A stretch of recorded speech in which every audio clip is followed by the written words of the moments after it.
Hello and welcome to the Workin at the Paint Store podcast. I'm Bill. Mike is alongside. We've got an interesting guest for you today.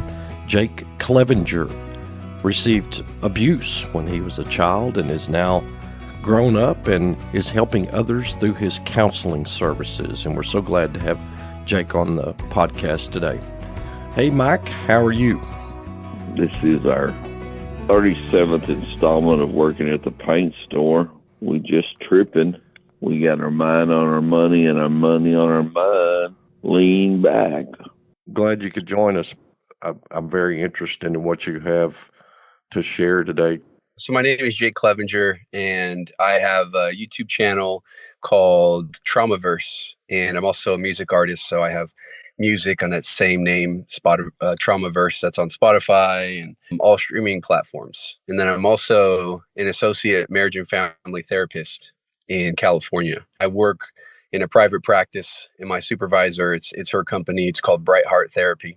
And so I provide all of my therapy online through telehealth. And I also do coaching across the country, personal coaching for people to help with different issues. And we'll get into those, what those look like. But yeah, there is, if you look up on Psychology Today, you could find my profile as well.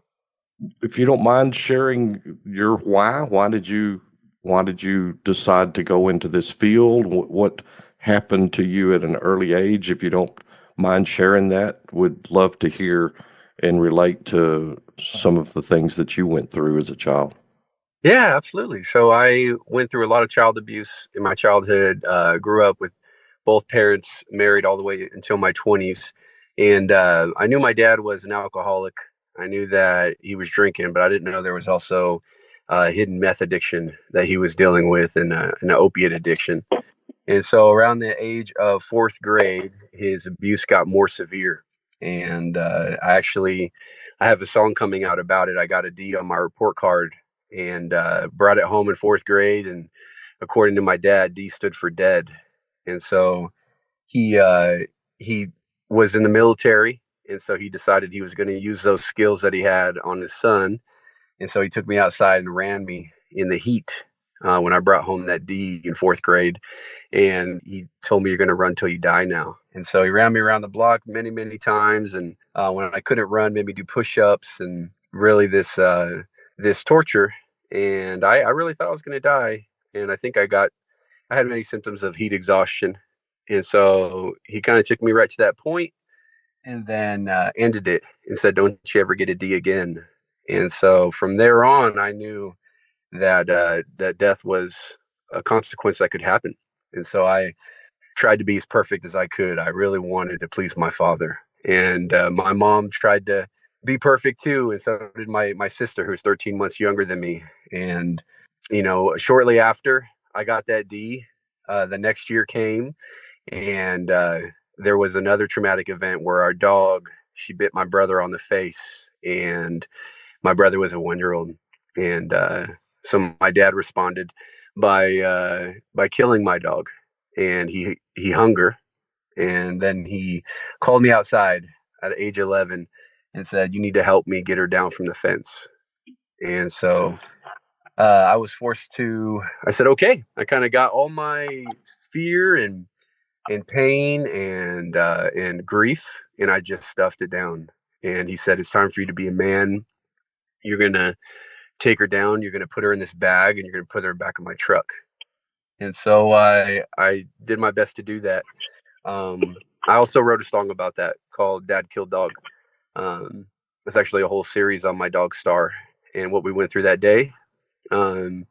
So I went through this trauma and really did my best to stuff it down and to be a good son. I made it through life. I didn't die. And then I got older and I had my own kids around in my mid-20s. And that's when I realized, oh man, I got a bunch of rage living inside of me.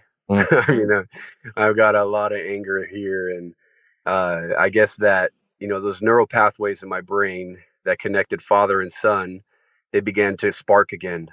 And I felt this intense rage. And so I needed to do something about it. So I went to therapy, and my therapist said, you've really done your best to to talk about what your dad did and to forgive him, but you got all this anger inside that you've never talked about before. I think you need to find a way to express this. And so I did. I expressed it through these songs that I made and through this music, and found a way to connect with my childhood and finally give myself the ability to feel those emotions that I went through.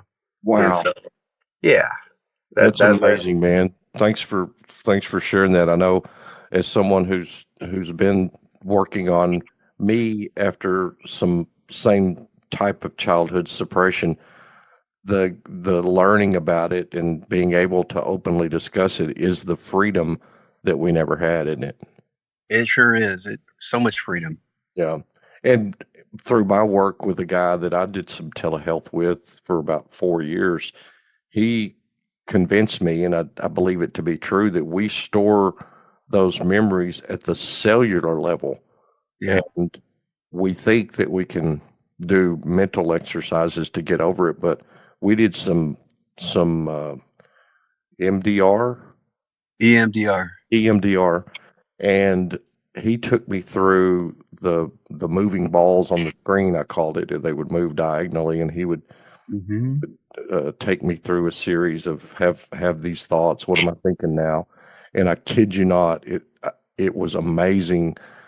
In the 25th or 26th different session of every 20 or 30 seconds, he would say, "What do you feel now?" And I'd say, "Man, my calf on my left leg just started tingling." He goes, "Okay, remember that?" And here we go again.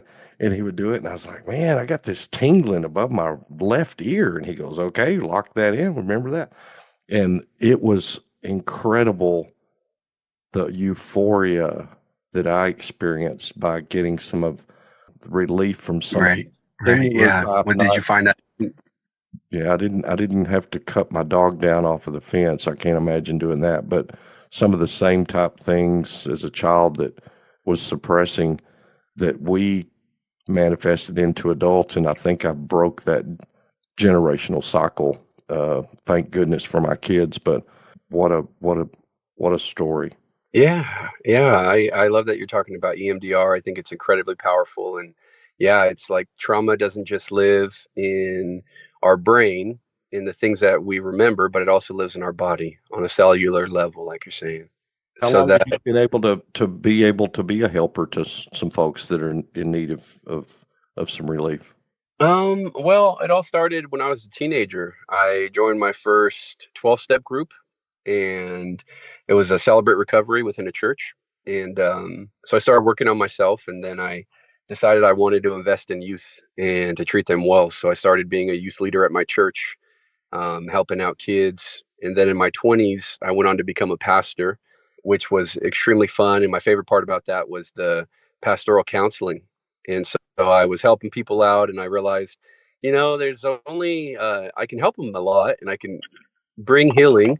But saying, now go pray and read your Bible, well, it only heals so many things. And I knew I needed some more tools on my belt to be able to help with things like depression and trauma and anxiety Yeah. and the variety of other mental health issues that are out there. And so I went back in my mid 20s. And so I went to Western Seminary. It was a school that had a Christian based counseling program.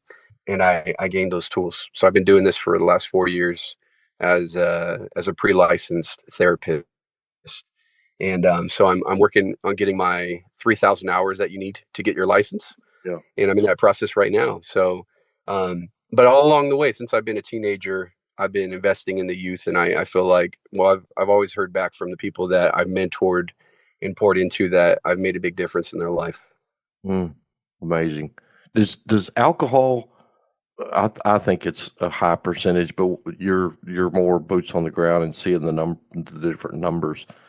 Is it foundational to the some of the issues, the alcohol and the drugs? Doesn't it consume whoever the abuser is, and then that acting out inflicts pain on the ones that they love the most?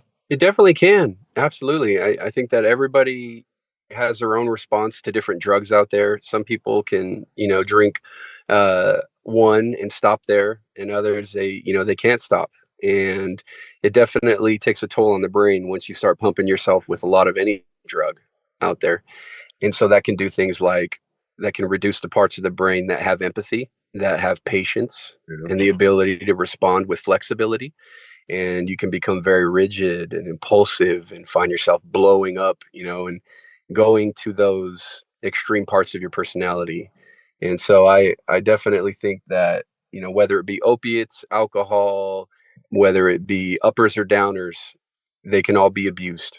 Yeah, and I think there's quite a bit of debate as to whether alcoholism is genetic. Buy into some of that, but I think it's also behavioral. I think we see that, at least in my case. Uh, I was sipping my dad's VO and Coke at the racetrack as a 8 or 10 year old, thinking it was cool, and Mm-hmm. would be able to drink clandestinely, but yet it was kind of out of sight, out of mind because everybody else was doing it. And so the only way for me is no. It's just one or two. It's just a fire starter for me. So I Yeah.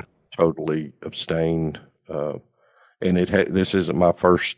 This is my just my most recent relapse 4.5 years ago. But I finally, I think, figured it out that it's like drinking poison for me, and I don't Yeah. drink poison.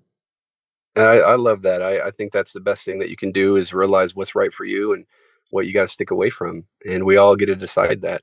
And sometimes it takes many years to and breaking through some denial. But yeah, I think that you found the truth and you're holding on to that. And congrats on your 4.5 years. Thank you very much. Where are these youth or these youngsters that you're working with? Are they in the affluent neighborhoods? Are they in the government housing? Are they next door? Where are they? Are they everywhere?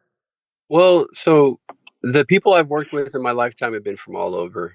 It's whoever would come to church when I was working at the church, and that was a pretty, an urban neighborhood that had some low income, and then there was some affluency there too. So it's really been a mixture. The primary work I'm doing as a therapist is with adults, and I'm helping adults to heal from the childhood trauma they went through.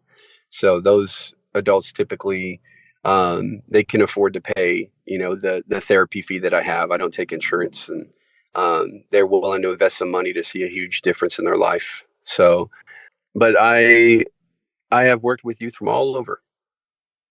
I can only imagine. I can the people that need it the most often are the ones that don't need it, don't know that they need it the most, and that's the sad part about our society today. Yeah, that's so true. Well, what's the we've gone down kind of some dark paths, and the reality of it is definitely something that we've both dealt with.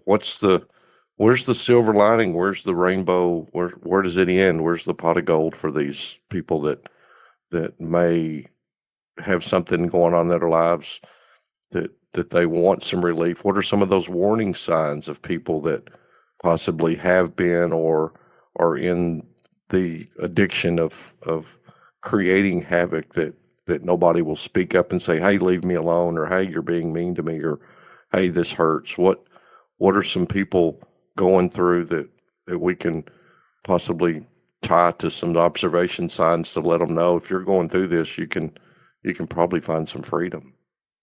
Yeah, I think that one of the things that is important to note is that you don't have to be perfect. You don't have to be at a place of feeling absolutely great about yourself to make a difference in the life of your family.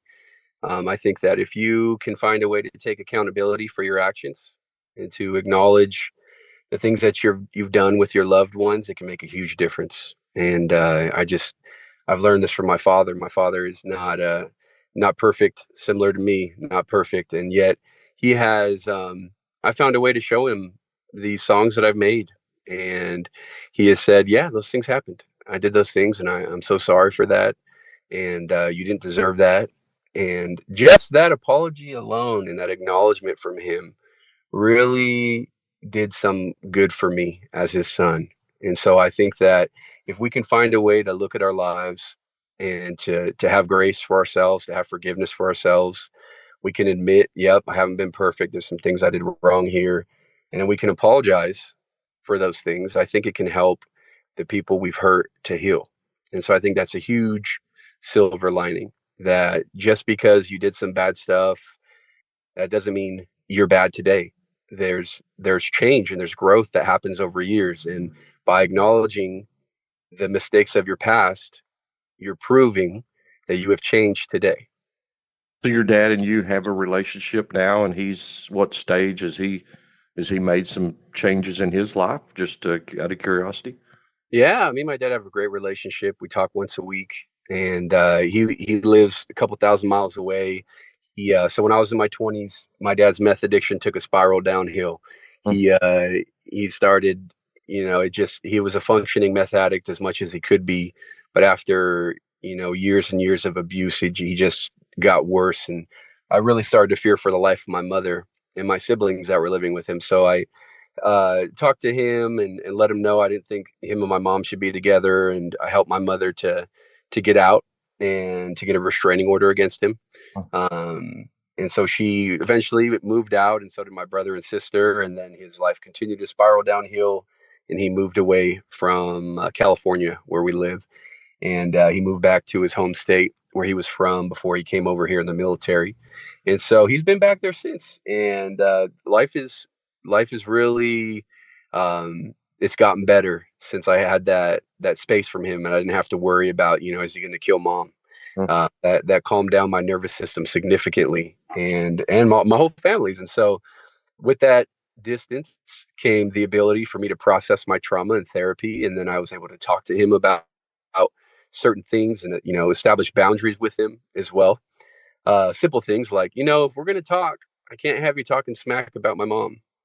Like, if you do, I'm just gonna have to hang up the phone on you, Dad. Like, I want to talk about you, and I want to talk about good stuff, but we're not going to do that anymore. And he respected it, and he followed it, and we've been able to build this relationship where we talk about whatever he's interested in, whether that be fishing or his old football memories, and he asked me about me and my kids. And then as we built trust, I shared, hey, I want you to know I'm working through trauma, and I see that you're not hurting me anymore today. You're not abusing any of my family members today, but there is pain from the past that I have to deal with today, and I want to talk to you about some of that.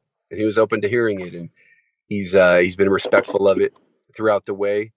And so I let him know, I wrote these songs that talk about the horrible things that I went through, and they really represent how I felt as a child. The way that I felt as a child is not the way that I feel today. I'm not scared of you now. I'm not feeling like I'm in danger from you. But this pain from my childhood, it has to come out. And if you want to hear it, I'll show it to you. So I've sat with him and played these songs for him, and he's taken accountability, and that's made a giant difference in our lives. So he comes and visits once or twice a year, and my kids love him, and I love him. We got a great relationship. So there really is healing that can take place, and even when it seems impossible, I think once you start working on yourself, it opens up avenues of change that were not possible before. That's great to hear that there's some recovery going on between you two. Mike, what's your take on this? Oh, I mean, it's just an amazing story. I've known both of you forever, and I just am glad that things are going okay, for everybody concerned, because both of you are dear friends of mine, and that's that. I mean, like I said earlier, Bill, I'm a giver. I have a really difficult time with drinking too much Dr. Pepper. So, in relevance to you guys' issues, I'm kind of a lightweight. Jake, does I knew I could try. I was trying to make both of you laugh, and if it's not the accent or my general abuse of Jake knows me, he can poke way too much fun at me. He and my kids often will make up a song, and just the whole song is making fun of me. So I kind of feel comfortable giving him crap. He and I actually used to work together, and we would make up silly songs for a while. To be completely candid, I actually worked with Jake's dad too. So I know both of them and probably have a unique perspective on everything. But nevertheless, serious topic calls for serious conversations, and I'm a little bit. Sometimes I find a lot of stuff funny that might not be funny. So I Well, love both of you. That's all I can say. I can remember my freshman year. I was in basketball, and my dad came to a practice, which he never came to much anything.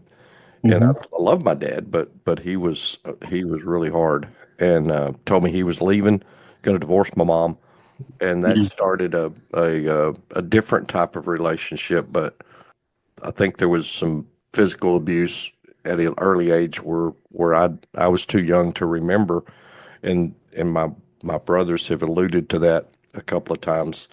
And I always wondered why I was so angry when I was playing tennis. I would just get raged out, throw my racket.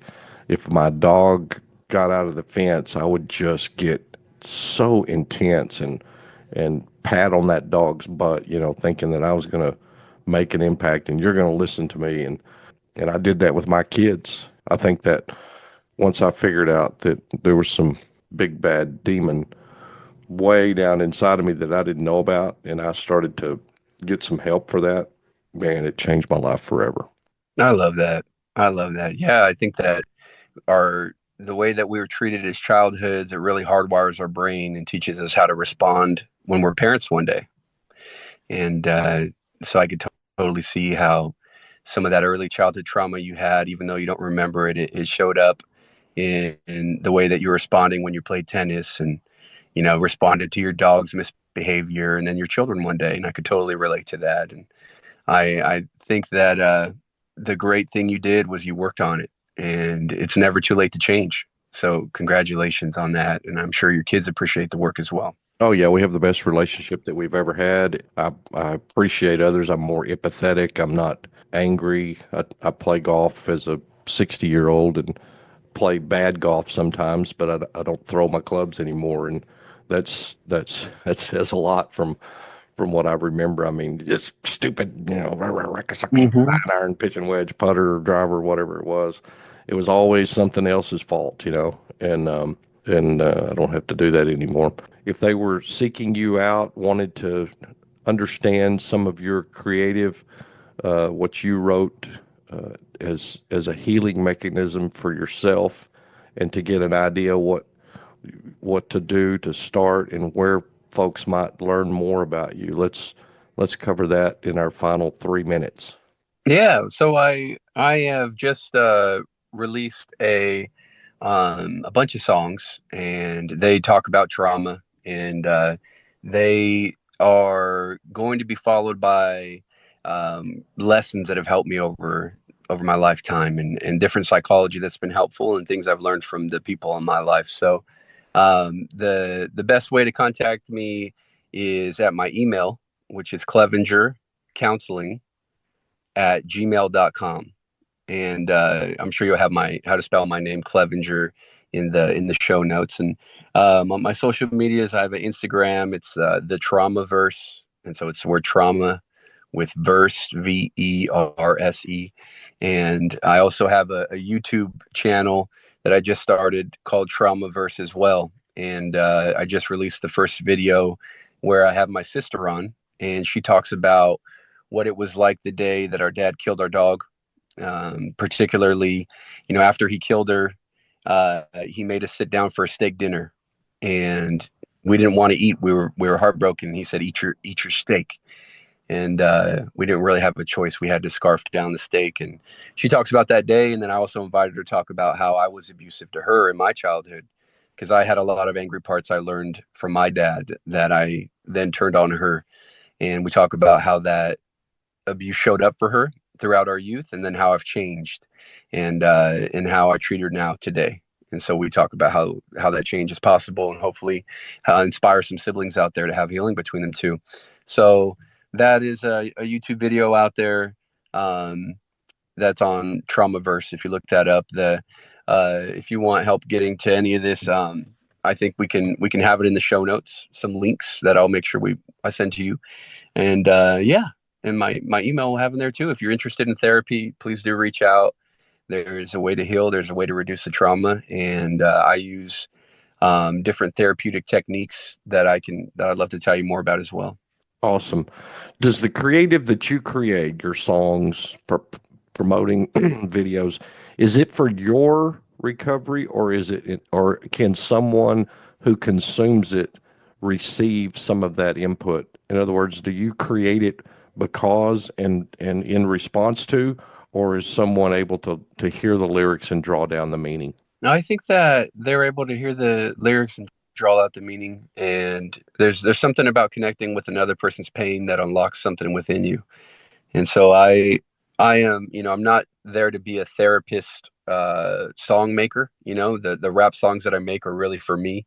I wrote them to heal myself. And if anybody wants to get in touch with that raw, real healing that I've done on myself, they're welcome to.